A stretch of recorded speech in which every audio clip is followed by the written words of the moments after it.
Selamat sore teman-teman semuanya. Assalamualaikum warahmatullahi wabarakatuh. Terima kasih sudah hadir dalam konferensi pers hari ini.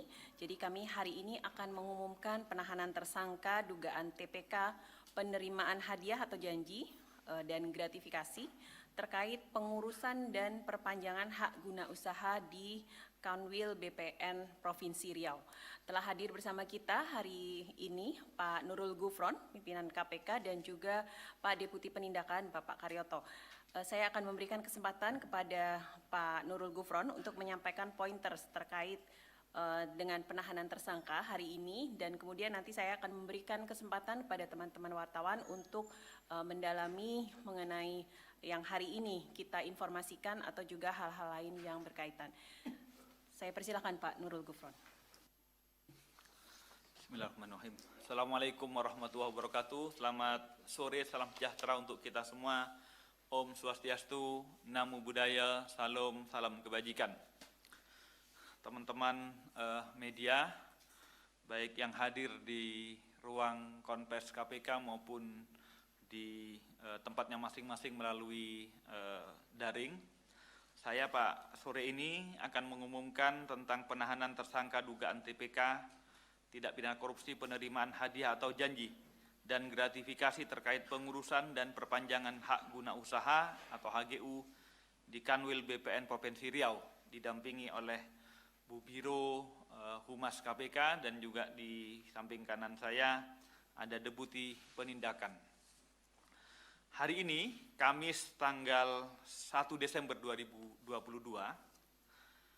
kami menyampaikan pengembangan penyidikan perkara dugaan tindak pidana korupsi berupa penerimaan hadiah atau janji terkait pengurusan dan perpanjangan hak guna usaha HGU di Kanwil BPN Provinsi Riau. KPK sebelumnya telah mengumumkan beberapa pihak sebagai tersangka, yaitu pertama, MS, Kepala Kantor Wilayah BPN Provinsi Riau. Kedua atau B, Saudara FW, swasta atau pemegang saham PT AA. Ketiga atau C, Saudara SDR, General Manager PT AA. Terkait kebutuhan penyidikan untuk tersangka MS, sejak hari ini dilakukan penahanan oleh tim penyidik dalam waktu 20 hari pertama, terhitung tanggal 1 Desember 2022 sampai 20 Desember 2022 di rutan KPK pada Kafling C1 Gedung ACLC.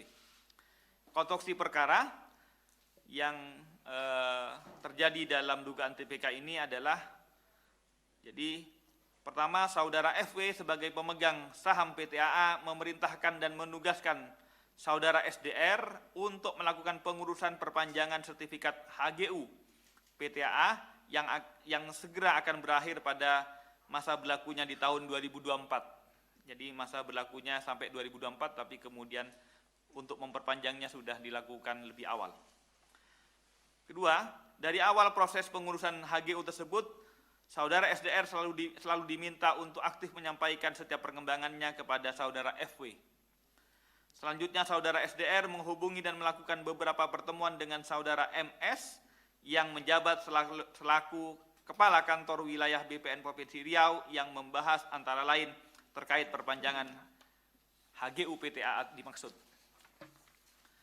Sekitar bulan Agustus 2021, Saudara SDR menyiapkan seluruh dokumen administrasi untuk pengurusan perpanjangan HGU PT AA seluas 3.300 hektar di Kabupaten Kuantan, Singingi, yang salah satunya ditujukan juga kepada Kepala Kantor Kanwil BPN Provinsi Riau. Selanjutnya, Saudara SDN kemudian menemui Saudara MS di rumah dinas jabatannya, dan dalam pertemuan tersebut kemudian diduga ada permintaan sejumlah uang dari Saudara MS, yaitu sekitar 3,5 miliar dalam bentuk dolar Singapura dengan pembagian 40-60% sebagai uang muka, dan MS menjanjikan segera mempercepat proses pengurusannya pengurusan perpanjangan HGU PTAA lebih lanjut. Dari pertemuan tersebut, saudara SDR lalu melaporkan permintaan MS kepada saudara FW, dan SDR kemudian mengajukan permintaan uang sebesar 1.120.000 Singapura dolar atau setara dengan 1,2 miliar ke kas PTAA, dan itu sepersetujuan oleh saudara FW. Sekitar September 2021, atas permintaan MS, penyerahan uang sebesar 1.120.000 SGD Singapura dolar dari saudara SDR dilakukan di rumah dinas MS, dan MS juga mensyaratkan agar SDR tidak membawa alat komunikasi apapun. Setelah menerima uang dimaksud, saudara MS kemudian memimpin ekspos permohonan perpanjangan HGU PTAA dan menyatakan usulan perpanjangan dimaksud bisa ditindaklanjuti dengan adanya surat rekomendasi dari Andi Putra selaku Bupati Kuantan Singingi yang menyatakan tidak keberatan adanya kebun masyarakat dibangun di Kabupaten Kampar, dan rekomendasi ini dapat dipenuhi oleh saudara FW. Terkait penerimaan uang, diduga saudara MS memiliki dan menggunakan beberapa rekening dengan menggunakan nama kepemilikan diantaranya para pegawai Kanwil BPN Riau dan pegawai kantor pertanahan Kabupaten Kampar. Di kurun waktu September 2021 sampai 27 Oktober 2021, saudara MS menerima aliran sejumlah uang baik melalui rekening bank atas nama pribadi MS sendiri maupun atas nama dari beberapa pegawai BPN tersebut sejumlah sekitar 791 juta yang berasal dari saudara FW.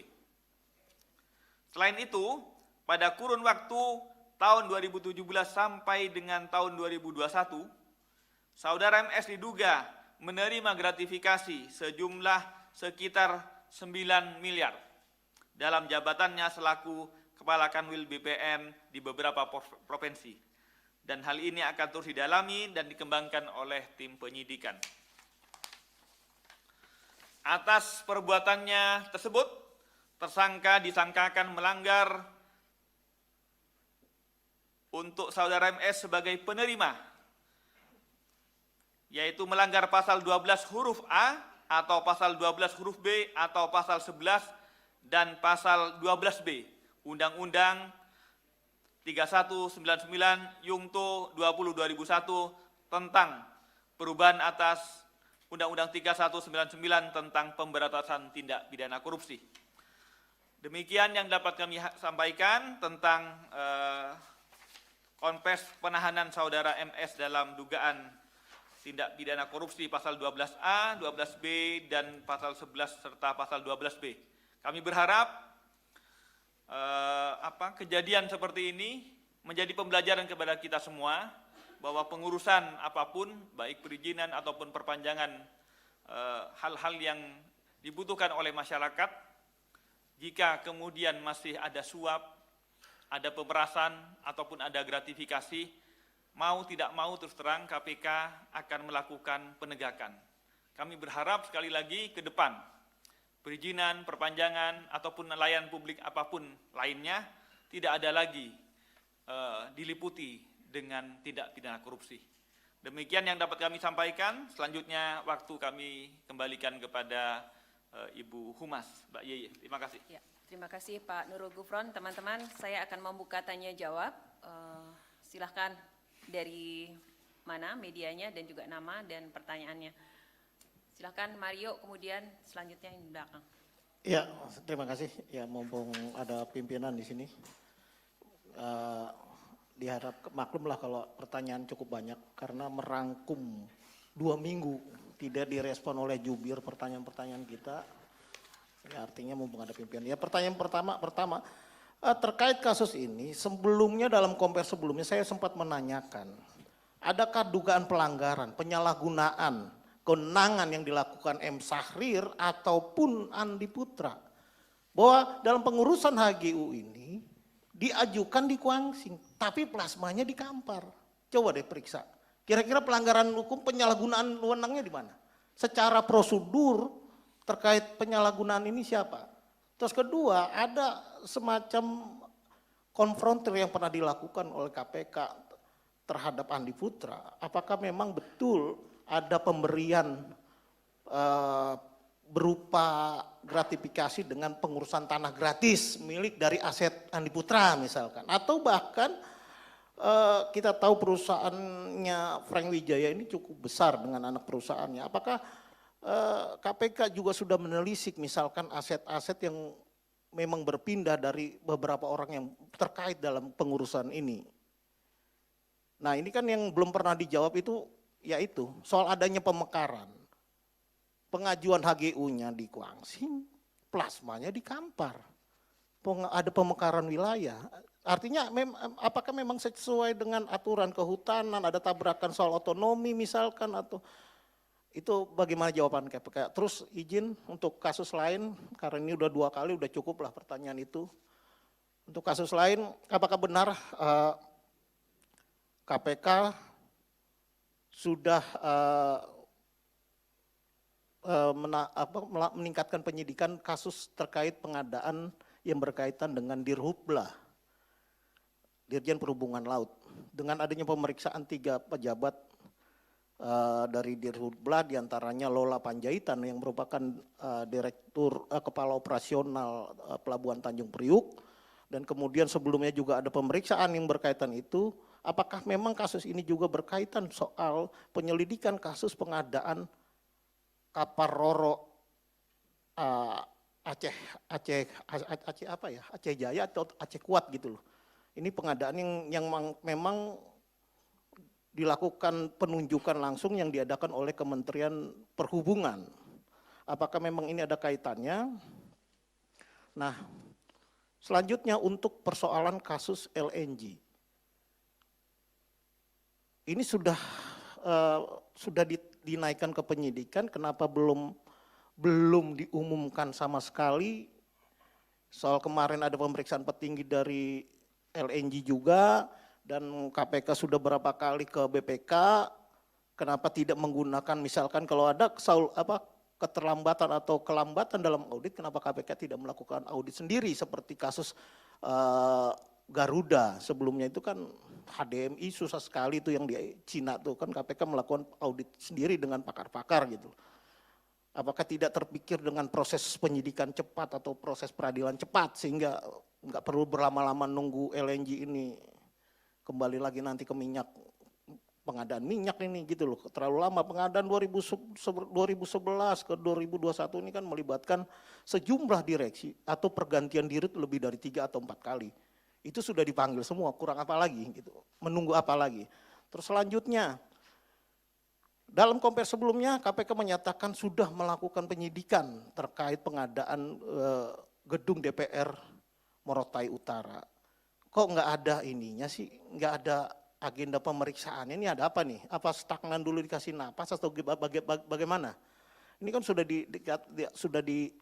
tidak dibantah atau tidak bahwa ada penyelidikan pengadaan gedung DPRD Morotai Utara, sudah menetapkan sejumlah tersangka, ditandatangani semerindiknya pada tanggal 13 September oleh Ketua KPK. Kok nggak ada ini pemeriksaan di sana, nggak ada di sini, nggak ada. Apa puasa dulu atau bagaimana? Baik, Satu Mayor lagi cukup nih. ya. Satu lagi dah, Mbak. Kita berikan kesempatan ke yang Satu lain, lagi. 2 penanya lagi. Iya, satu lagi. Pak Gufron, ini saya mau nanya soal dugaan rentannya pemberian bantuan. Ini kan banyak oknum yang ngambil kesempatan dalam pemberian bantuan ini kan dari segala penjuru. Artinya memang sama sekali tidak termanage dengan baik. Kira-kira bagaimana pencegahan yang baik dilakukan agar bantuan-bantuan itu terkoordinir dan tepat sasaran dan tidak diberikan peluang kepada para oknum-oknum untuk mengambil keuntungan. Terima kasih. Yang siapapun berkaitan dari perusahaan BUMN, BUMD, dari Bantuan pemerintah. terkait bencana maksudnya ya? Iya betul, Cianjur. Ya. Ya. Silakan. Iya. Selanjutnya. Saya Chandra dari medcom.id. Mau nanya soal kasus ini kan dia,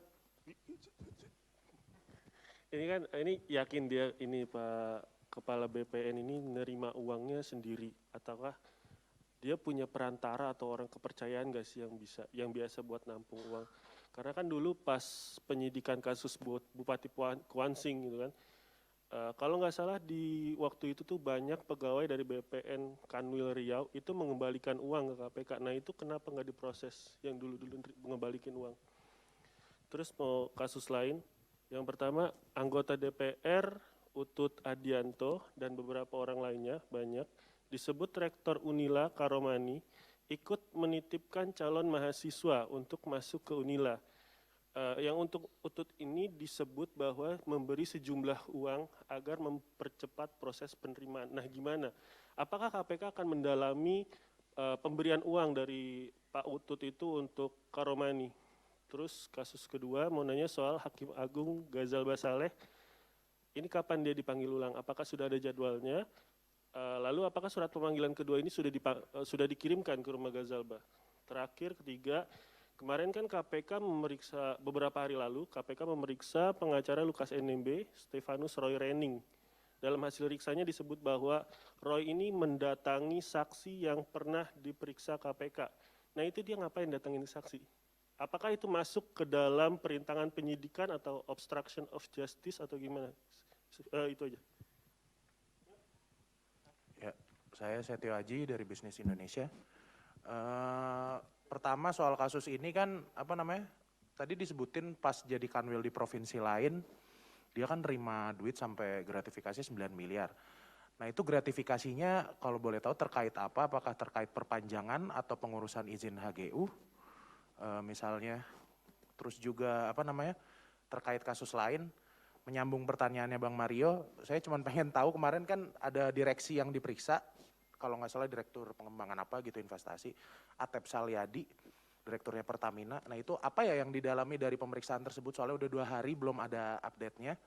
Terus juga dalam waktu dekat, apakah bakal ini nih ada penahanan atau gimana ya, itu menyambung tadi udah lumayan lama soalnya ya kasus LNG Pertamina ini.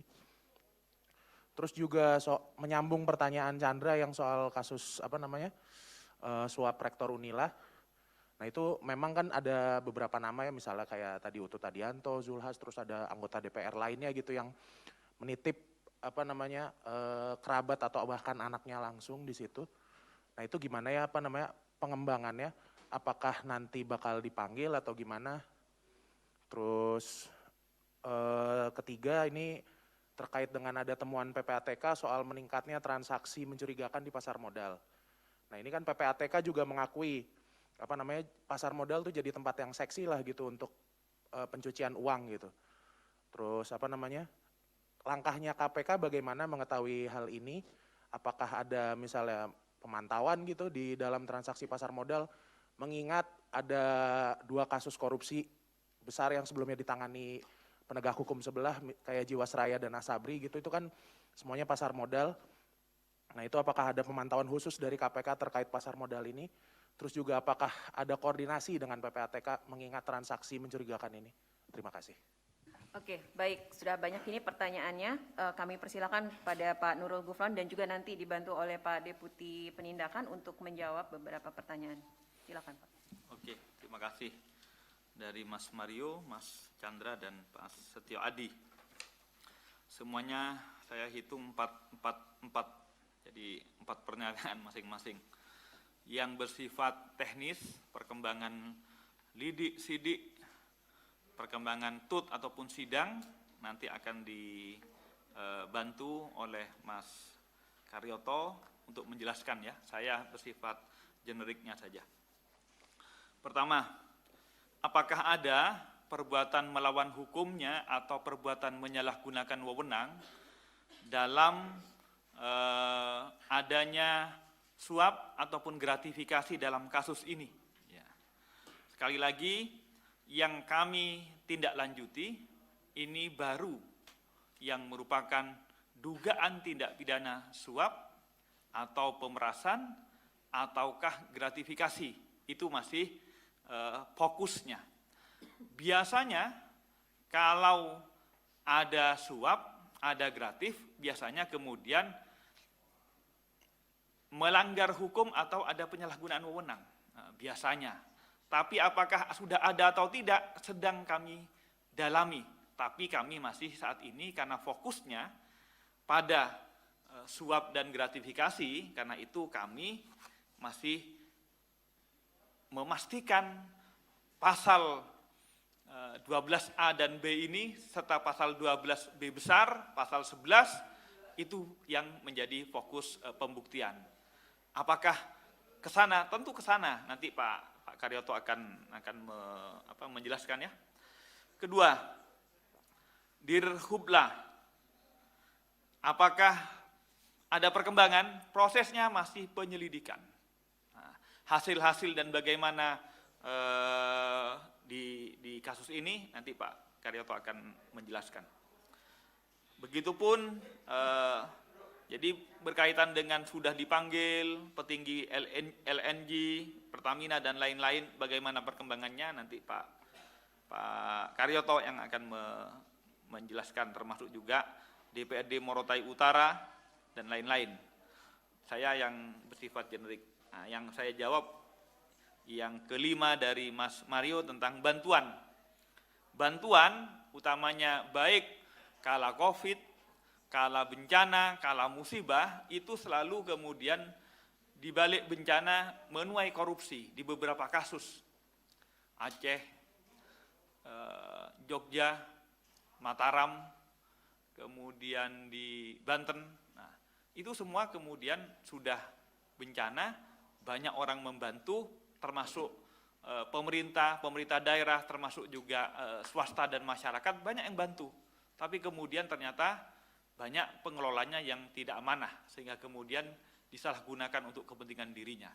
Bagaimana ini? Maka KPK selalu kemudian memastikan bahwa pertama identifikasi dampak atau identifikasi korban itu perlu secara valid dulu. Korbannya siapa, menderita apa saja, butuh bantuan apa saja.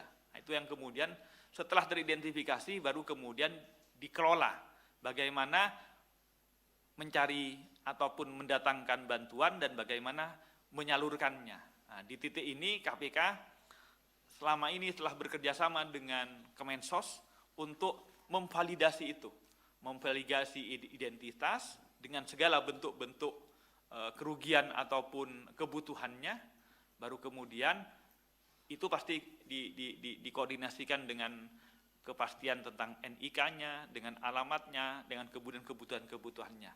Baru kemudian kami akan bekerjasama dengan pengelola dan juga kalau sumber-sumber bantuannya biasanya Kemensos yang akan menghandle dan kemudian banyak pihak yang kadang baik dikelola maupun sendiri-sendiri. Nah, ini yang perlu kemudian baik dikelola maupun sendiri-sendiri perlu tetap dikoordinasikan. Jangan sampai kemudian bantuan-bantuan sosial baik karena COVID, karena bencana dan lain-lain menimbulkan ketidakadilan.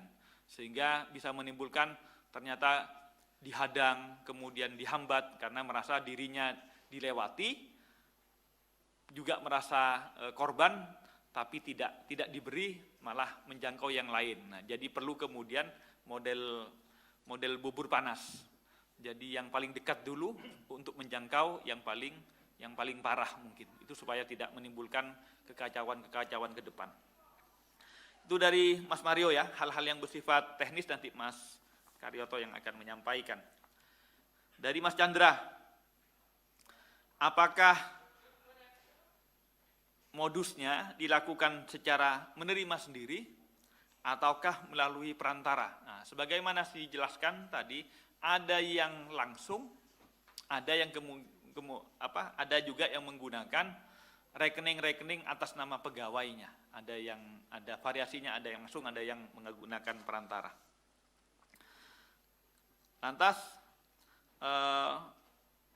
berkaitan dengan kasus yang lain ya, yang Pak Karomani. Pihak-pihak Utut, Zulhas dan lain-lain sebagaimana disebutkan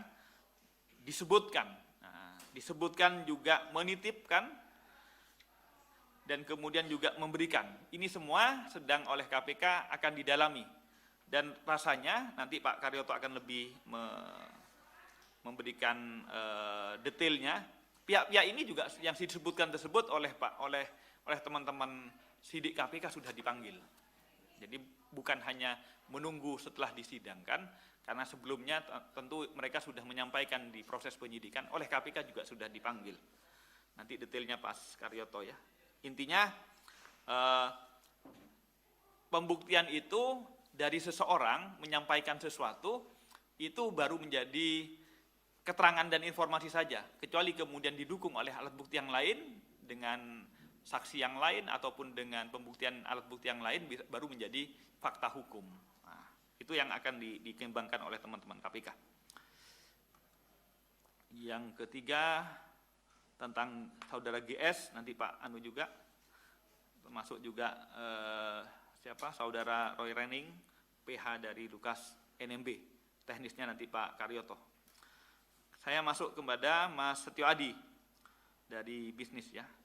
Gratif 9M terkait apa saja. Jadi begini Mas, kalau dugaan tidak pidana korupsi suap, antara pemberian dengan kepentingan itu nyata, deal. Nah, tapi kalau gratifikasi itu apapun motifnya, apapun kepentingannya, dan hukum, artinya undang-undang tidak pidana korupsi, itu tidak pernah mempertanyakan tentang motif atau kepentingannya. Penegak hukum, aparatur negara, penyelenggara negara menerima itu sudah masuk gratif. Oleh karena itu KPK tidak sampai masuk mencari mendapatkan 9M itu karena apa saja, untuk apa saja, tidak masuk ke situ. Kalau suap, deal, misalnya tadi 3,5 untuk kepentingan apa? Nah, itu perlu dicari motif atau kepentingannya. Tadi juga petinggi LNG nanti ya, sama juga yang perkembangan dari perkara Pak Karomani, yang terakhir apa ini, transaksi di PPATK ya. Nah, jadi KPK dengan PPATK selama ini sangat harmoni, koordinasinya sangat lancar. Jadi dalam perspektifnya PPATK adalah semua transaksi yang mencurigakan. Mencurigakan apa? Tentu yang indikasinya tidak sesuai dengan profil ya. Tidak sesuai dengan profil itu indikasinya kemudian apakah korupsi? Mungkin. Apakah narkoba? Mungkin. Apakah teroris? Mungkin. Apakah judi? Juga mungkin. Tentu kemudian PPATK akan sangat cerdas untuk kemudian mengirimkan hasil-hasil analisa yang mencurigakan itu, yang diduga sebagai modus untuk menyembunyikan, untuk menyamarkan, untuk menampung tidak pidana korupsi, di lalu lintas saham ini pasti mereka akan menyampaikan ke KPK, dan KPK selalu juga akan kemudian menindaklanjutinya dan juga memberikan respon kepada PPATK untuk sama-sama didalami bersama, karena mereka yang memiliki analisis terhadap profil yang tidak sesuai dengan profilnya yang mencurigakan tersebut ya. Saya kira itu yang dapat kami sampaikan. Nanti detail-detail tadi Pak Karyoto akan melanjutkan. Silakan Pak Karyoto. Terima kasih pimpinan. Rekan-rekan yang saya hormati, sore ini akan saya lanjutkan mengenai beberapa hal yang belum dijawab secara detail oleh Pak Gufron. Yang pertama kaitan dengan tadi pertanyaan Pak Mario tentang Dirjen Hubla ya. Memang ini masih lidik ya. Lidik, dan ini juga masih mungkin baru 3 bulanan lah ya. 3 bulanan. Ya memang kami komitmen pada tahap penyelidikan kami belum buka suara. Ya. Pak Mario kalau dapat narasumber sendiri dan yang bersangkutan mau bicara ya silahkan, itu di luar dari kami dan di luar daripada jubir. Kemudian masalah LNG ini ada 2 pertanyaan yang hampir sama. Memang kita katakan bukan kendala, memang masih perlu waktu untuk firm melakukan kerugian negara. Nah, kami akan bertemu mungkin dalam waktu yang dekat untuk mengukur-ngukur kira-kira cukup nggak. Ketika ini akan kami lakukan upaya paksa, kalau itu jadi, ya kita akan segera lakukan upaya paksa. Masalah Morowali Utara, memang ini ya kemarin sudah saya cek kepada penyidik, sudah terbit surat perintah penyidikan. Ya. Hanya saja mungkin penanganannya karena ini semuanya kejar target di akhir tahun, ya antriannya 1 satgas, 2 satgas. Siap. Ya, artinya begitu, antrian penanganan sudah tinggal masuk dalam urutan. Kemudian masalah tadi ada beberapa keterangan dalam persidangan yang menyebutkan beberapa pejabat-pejabat yang menitipkan. Nah, kita lihat kembali ini pasal apa, pidana korupsi apa, ya. Kalau di situ suap, kalau memang nanti ada alat buktinya pemberian dan penerimaan, ya kita bisa permasalahkan atau kita bisa gali lebih dalam, ya. Karena antara pemberi dan penerima itu ada dua pihak. Ada yang mengaku menerima tapi pemberi tidak, tanpa adanya keterangan saksi yang lain atau petunjuk-petunjuk yang lain, ya itu masih kurang, ya. Intinya kalau memang hanya sekedar nitip tanpa ada sesuatu, ya mungkin di dalam kalau kenal ya wajar-wajar aja, ya. Tetapi memang dalam hal-hal tertentu kalau sampai ini dijadikan komoditas sebagai jual beli, terus kemudian untuk kepentingan keuntungan orang-orang tertentu, inilah yang secara moral ya jelas tidak bagus, karena orang yang mau sekolah kenapa diberikan beban yang luar biasa. Kemudian masalah GS, ya tentunya sedang diagendakan, dalam waktu segera akan segera dipanggil. Kemudian untuk penasihat hukum, tentunya kami tidak akan banyak bicara dulu, karena belum banyak informasi yang kita dapat, baru 12. Nanti apakah tadi disimpulkan apa sebagai perbuatan apa, itu nanti tentunya apabila keterangannya dari saksi-saksi yang diperiksa atau petunjuk-petunjuk lain sudah terpenuhi, ya akan kita bikin suatu konstruksi yang mungkin terhadap pelanggaran-pelanggaran apa. Kalau memang semuanya berjalan biasa-biasa saja, ya tentunya itu masih kaitannya dengan ranah penugasan tugas sebagai pihak untuk mendampingi klien. Yang lain saya rasa sudah terjawab semua. Nanti kalau tidak ada silakan pakai jalur WA kepada juru bicara. Terima kasih. Baik, terima kasih teman-teman. Saya kira sudah cukup. Satu pertanyaan terakhir.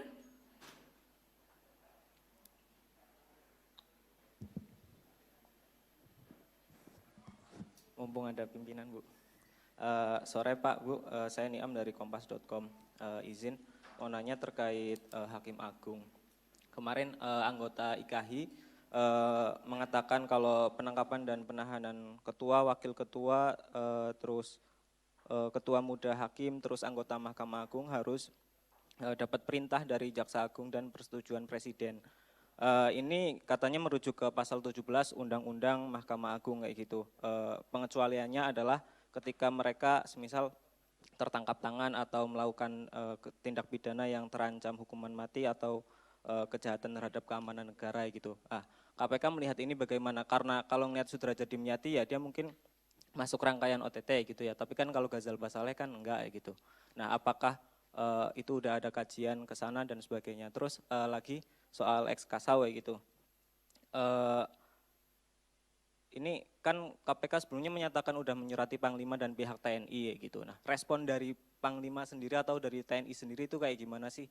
Apakah siap katakan membantu untuk menghadirkan Agus atau bagaimana? Terus kajian KPK ini bagaimana terkait Agus ini? Karena Agus ini kan ya dulu emang Kasau tapi sekarang kan udah purna gitu kan. Apakah untuk menghadirkan beliau itu harus mengikuti prosedur militer gitu. Soalnya kalau saya baca di pasal 140 Undang-Undang Peradilan Militer itu kan klausulnya apa? Kalimatnya saksi prajurit kayak gitu. Sementara dia kan udah nggak berdinas kayak gitu. Mungkin itu, terima kasih.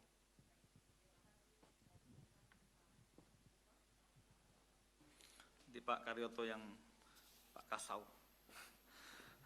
yang saya yang Hakim Agung dari IKAHI menyatakan ada pendapat bahwa harus mengikuti prosedur ya. Mungkin untuk APH yang lain, bupati untuk diperiksa butuh izin gubernur atau Kemendagri. Gubernur perlu butuh Kemendagri dan selanjutnya itu prosedur-prosedur administrasi. Untuk APH yang lain mungkin begitu. Untuk KPK berdasarkan pasal 46 Undang-Undang 30 2002 menyatakan bahwa, saya bacakan supaya tidak salah, dalam hal seseorang ditetapkan sebagai tersangka oleh Komisi Pemberantasan Korupsi, terhitung sejak tanggal penetapan tersebut, prosedur khusus yang berlaku dalam rangka pemeriksaan tersangka yang diatur dalam peraturan perundang-undangan lainnya tidak berlaku berdasarkan undang-undang ini. Cukup ya? Jadi undang-undang ini lahirnya KPK itu untuk kemudian salah satunya untuk menerobos, men-shortcut barrier-barrier perizinan-perizinan ataupun prosedur-prosedur administrasi tersebut. Terima kasih. Pak Karyoto mungkin karena sudah berkoordinasi dengan TNI saya kira. Lanjut. Memang kemarin saya baca juga di media ada sedikit polemik ya antara mantan Kaso bersikukuh untuk dilakukan prosedur menurut militer. Ya jelas kami akan koordinasi kembali. Ya intinya itu, kami tidak memperpanjang polemik, nanti akan kami langsung saja kami akan koordinasi kembali. Makasih. Oke, baik teman-teman, saya rasa cukup untuk konferensi pers hari ini dan juga pertanyaan dari teman-teman untuk hal-hal lain di luar materi konvers juga sudah dijawab semuanya. Terima kasih atas kehadiran teman-teman semuanya. Selamat sore. Assalamualaikum warahmatullahi wabarakatuh.